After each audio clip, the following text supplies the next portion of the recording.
Buying a new home, especially from these big production builders, is not like buying a car.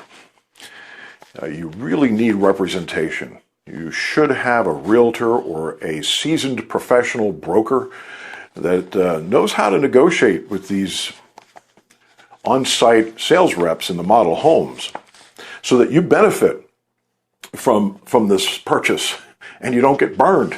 You don't pay too much. So I have some stories for you, but just a couple of things I need to just let you know about.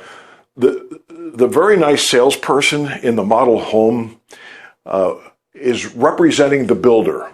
And when you're in there signing off hundreds of thousands of dollars to purchase a new home, without a realtor or a broker, you're not being represented.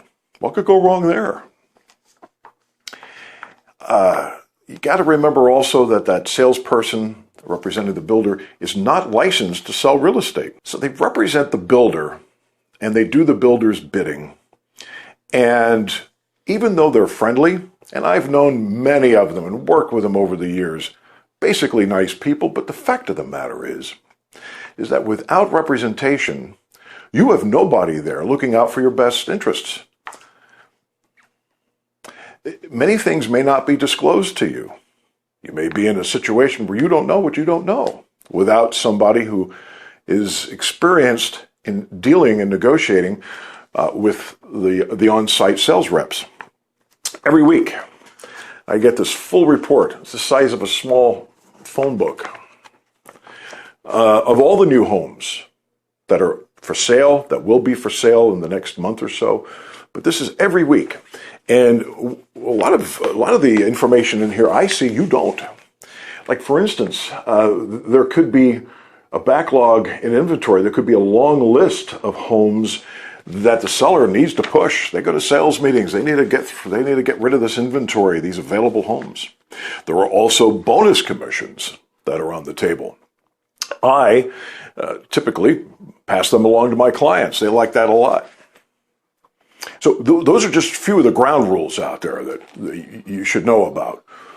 And then I have stories. So I've got a few stories I'm going to share with you that have come to mind over the last few years about new home construction purchases. A lot of times people just, without and again, none of these folks have had realtors representing them buying the new home. They pay too much. I had one client come to me to list their house, and I eventually did, but I had to tell them because I looked back when they purchased the house a few years ago. They paid way too much for the house, about $15,000 worth, and they said they got a free refrigerator out of it. Well, I don't know if that refrigerator is free, do you?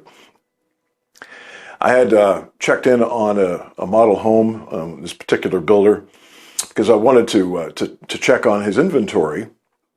And they were just blowing through their completed homes. So to slow the sales pace down, they added $20,000 to the sales price on each and every one of the homes available to slow the sales pace down. And they still blew through all those homes, even though they were $20,000 above market. So all those people paid $20,000 more than they should have for the house. Paid too much. A lot of things aren't disclosed, like the HOA, the Homeowners Association. I get this feedback lots of times. We didn't know. We didn't know about the HOA, really. We knew there was one, but we really didn't know what it meant. We didn't know about the covenants and the regulations and the violations and the fines. It wasn't explained to them. A realtor or a broker will do that for you. They should. I do. They should. The other thing is that they don't know about some of the other complexities. These complexities were not disclosed to them. For instance, a couple came to me. They had bought a new home a few years ago, and they were in a high property tax bracket. And they wanted to get out. They needed some relief. They were in a MUD, which is a municipal utility district, which is a service provider a management service provider that has jurisdiction and can add to your property taxes. And they provide services like water, sewage, maybe some other amenities. But basically, they're going to add to your property tax. Not every subdivision has or is in a MUD, but those that are, that's what happens. And these folks were also in a high tax bracket.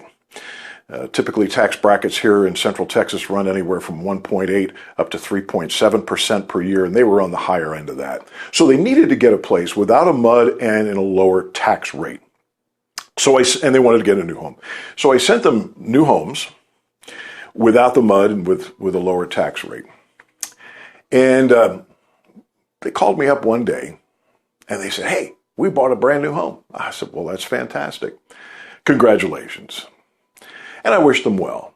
But I did look back, and I found out the home that they bought was actually in a MUD district, in a municipal utility district, and the tax rate was actually higher than the house that they were trying to sell. So they went from, the firing pan into the fire. They actually got into a situation where in about 4 years, they were going to be in a much higher property tax situation than they were in the house they were trying to sell. You should remember that it's an unlevel playing field when you don't have representation, when you don't have a realtor or a broker. The commission that is paid, remember, comes from these big production builders, comes from a marketing account. It has nothing to do with the sales price of the house.